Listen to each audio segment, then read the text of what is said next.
안녕하세요. 금융나침반입니다. 오늘 있었던 사례를 하나 좀 들면서 얘기를 해야 될 것 같아요. 자, 현재 직장인이십니다. 직장인. 이분이 근무하는 곳은 개인 사업장이에요. 개인 사업장이고, 여기서 20년을 근무했어요. 20년. 엄청 오래 근무하셨죠. 근데 개인 사업장. 연봉이 그닥 높진 않을 것 같아요. 연봉 3,500만 원. 20년 근로 치고는 좀 많이 낮죠. 자, 이분 연세가 올해 55세이십니다. 아주 많은 나이도 아니지만 적은 나이는 아니죠. 자, 이분께서 현재 이용 중인 대출 내역에 대해서 알아볼게요. 아파트 담보대출, 이걸로 은행에 1억 500만 원, 1억 500만 원. 그리고 캐피탈에 1260만 원. 그리고 저축은행에 2550만 원. 또 다른 저축은행에 1810만 원. 또 다른 저축은행이가 940. 이건 햇살론이구나. 뭐 어차피 저축은행에서 받은 것이니까. 그리고 카드론 두 건에 얼마야? 870만 원. 그리고 현금 서비스 두 건에 250만 원. 이렇게 해서 이 담보대출 빼고 나머지 금액이 1,400 맞나? 7,680만 원. 연봉이 3,500인데 대출이 7,680. 연봉이 200%가 조금 넘죠. 그런데 문제는 또 있어요. 이게 이제 본인이고 배우자도 이와 비슷한 내용으로 약 4천만 원 가까운 대출이 있어요. 이 두 개 합하면 얼마죠? 두 개서 1억 1,680만 원. 사모님도 조그마한 개인 사업장에서 근무를 하고 계시는 분입니다. 대출을 낸 이유를 보면 대충 봐도 알 수가 있는데 여쭤봤죠. 혹시 이렇게 대출 이용하고 있는 거 사모님이 아시나요? 다 알고 있대요. 그러면 사모님 배우자의 4천만 원 빚진 이유도 대충 가능합니다. 왜? 자, 연봉이 3,500이에요. 본인 신용대출만 768만 원. 담보대출 이것도 이자 갚아 나가야지. 어찌됐든 이자 원금 내야 될 거 아니에요. 그럼 과연 이걸 해결할 수 있을 것 같아요? 죽어도 못하죠. 이런 상황이 빚어지는 게 뭐예요? 처음에야 본인이 필요해서 대출을 받았겠지만 이때부터는 이걸 갖기 위해서 이걸 받게 되는 거예요. 이걸 또 갖기 위해서 이걸 또 받고 갖기 위해서 받고 결국에는 빚 갚기 위해서 빚을 내다가 결국에는 이제 사모님까지 내용이 오게 된 거예요. 배우자분까지. 연봉이 3,500인데 가지고 있는 7,680에다 아파트 한 번에 1억 500이네. 신용대출로 적용할 수 있는 내용 자체가 없어, 이건. 그분한테 얘기를 했죠, 그냥. 이거 뻔해. 답이 나와 있어. 아파트, 이거 시세 얼마나 갑니까? 그래가지고 제가 KB 시세 확인해 보니까, KB 시세가, 이거 그래도 다행이게, 이게 3억 2,500만 원, 이거.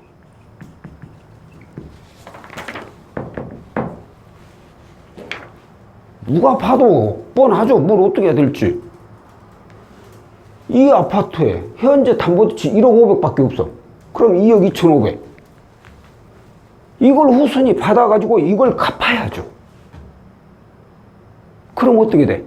당연히 지금 이용하는 것보다 평균 이자도 낮아지고 또한 이거 이자만 납부하니까 올 납입 금액이 줄어들어.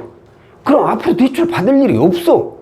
없을지는 모르겠지만 지금에 비하면 훨씬 더 대출, 빚을 낼 확률이 줄어들게 된다는 거예요. 무엇보다 중요한 건 뭐예요? 이자 지출 줄이는 거야. 왜 대출이 이렇게 계속해서 또 발생할까? 이자 때문에 이거 내내로 갚으려고 또 받고 갚으려고 또 받고 갚으려고 또 받고 그러다 보니까 이 모양 이 꼴이 되는 거예요. 채무자한테는 얘기를 했죠, 당연히. 사모님도 알고 계시면 이걸로 해서 담보대출 받아가지고 이걸 상환하시죠. 이 방법밖에 없어요. 다른 방법 없어요. 라고 했더니 이분께서 하시는 말씀이 아니 이거 받아가지고 후순위 담보대출 받아서 이걸 예를 들어서 못 갚아버렸어. 이거 연체하면 우리 집으로 압류 들어오는 거 아니냐. 집에 문제 생기는 거 아니냐 이러시는 거예요. 당연하지. 못 갚으면 당연히 집으로 압류가 들어가고 그래도 못 갚으면 경매가 들어가는 거죠. 그런데 그래 후순위 담보대출 안 받고 그러면 얘네들 거 이런 신용대출을 연체하고 나면은 아파트 담보대출이 아니니까 절대 집으로 압류 안 들어가고 집으로 경매 처분 안 할까요? 말이 헛도네.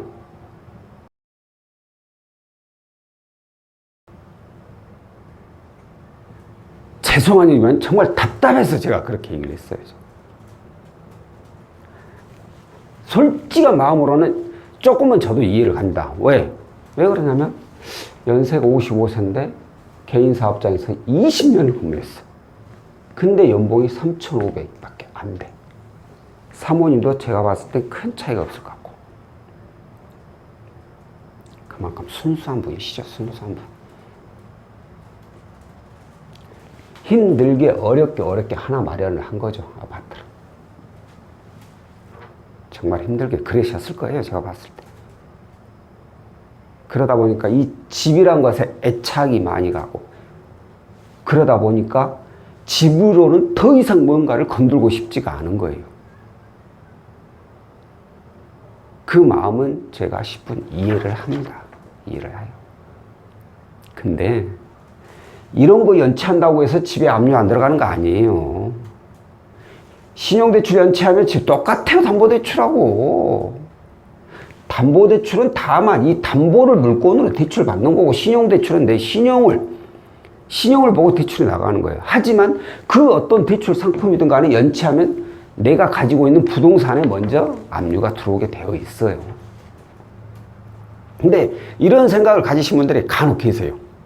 상담을 하다 보면 빚을 신용대출 이렇게 많이 쳐놓고 담보대출에다가는 손을 대려고 안 해요. 담보대출을 받아서 이걸 갚으면 좋은지는 알고 계세요. 알고 있는데 그랬는데 우리 집 하나뿐인데 우리 집밖에 없는데 이런 생각을 가지고 계신다고요. 얘네들 거 총 이자 합하면 제 생각에 평균 몇 프로 될까요? 평균이 15% 이상이에요. 이거 평균이. 아파트 담보대출 받으면 직장인이니까 직장인으로는 못 받잖아요. 어차피 후순위로 받아야 되니까. 그럼 뭐예요? 신규 사업자를 내 가지고 받는 거잖아요. 신규 사업자를 내 가지고 받으면 이보다는 금리가 낮거든요. 이보다는 낮아. 그리고 이자만 납부하니까 부담금이 이제 부담이 없지. 부담이. 본인하고 배우자분하고 두 분이 같이 돈을 번다면 이거 이자 내는 거 어렵지 않죠. 두 분이 충분히 생활도 해 나갈 수 있어요. 이제. 그러면서 돈을 조금씩 모아서 이걸 조금씩 갚아 나가면 되는 거예요. 근데 이걸 안 받고 이걸 이대로 가져가 봐. 이 꼴이 왜 났어요? 이 꼴이. 빚 갚느라고 빚을 낸 거잖아. 빚 갚느라고 빚을. 이게 말이 됐냐고 이게. 채무자한테 얘기를 무지하게 했어요. 어디를 받아 연체해도 압류는 똑같이 들어가는 거고 이 상황에서는 월 납입금을 줄이세요. 안 그러면 이 빚 왜 낸 거예요? 빚 갚으러 빚 낸 거 아니에요. 이것들을 통합을 해가지고 납입금액을 줄여야죠. 그럼 이걸로 얼마나 될까요? 목소리가 완전히 이제 죽어버렸어요. 본인도 이제 어느 정도 이해는 했다는 얘기겠죠. 그래서 이 아파트를 해가지고 가는 금액을 봤더니 현재 이 아파트가 KBC 3억 2,500. 그런데 현재 설정 금액 설정한 거예요. 이 해당 은행에 설정해 놓은 게 얼마냐? 1억 4,300이에요. 원래 지금 이용하고 있는 거는 보면은 많이 차나네 해서 봤더니만 기존에 이용했던 게 1억 3천이었던 거예요. 1억 3천. 그러니까 1억 3천에 대한 110%가 적용이 돼갖고 1억 4,300을 설정을 해 놓은 거고, 그렇게 되면은 감액 등기를 신청해야죠. 이 금액에 대해서 설정을 다시 해주세요라고 은행에다 신청을 해야 돼요. 감액 등기를. 그래야지 설정금이는.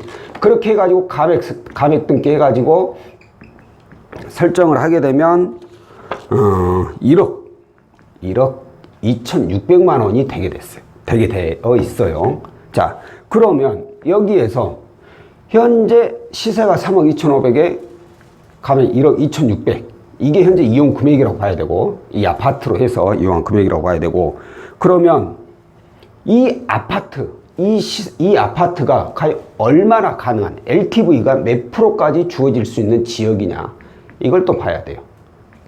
지역에 따라 LTV를 적용해주는 금융사들이 다 다르기 때문에 금융사마다 지역에 따른 LTV 주어지는 가격이 다 달라져요. 그래서 여기를 확인해 보니 여기는 또 지방이다 보니까 LTV 최대 85%. 85%면 2억 7,625만 원인데 여기에서 1억 2,600을 빼야죠. 이제 총 시세에서 LTV 85%가 2억 7,600이니까 감액등기 해서 1억 2,600을 빼면 얼마냐? 그러면 이게 1억 5,025만 원을 고객님께서 이용하실 수가 있는 거예요. 1억 5천이라고 봐야죠. 1억 5천만 원은. 자, 이용 중인 게 7,600하고 벌써 4천. 그러면 1억 1,680만 원 이용 중인 게. 그러면 제가 봤을 때 1억 2천 정도 대출 받으면 충분해요. 어차피 이분들 성향상 더 많이 받아서 뭐 하려고 하시는 분들 아니에요. 쓸데없이 돈 쓰시는 분들 아니에요. 그러면 1억 1,680만 원이지만 각각의 또 중도상환 수수료가 있을 거 아니에요. 그래서 대략적으로 여기 잡고 1억 2천만 원을 받으면 이거 하나로 다 없애고 이거 하나로만 만들 수가 있죠. 여기에 따른 적용 금리는 아직 신용 조회를 안 했어요. 그래서 저도 적용 금리는 잘 모르겠어요. 왜? 이분 신용 점수도 전혀 몰라. 그만큼 순수하신 분이에요. 그래서 일단은 1억 2천만 원까지 대출은 받을 수 있습니다. 이거 받아서 이걸 다 상환을 하세요. 그게 맞는 얘기입니다.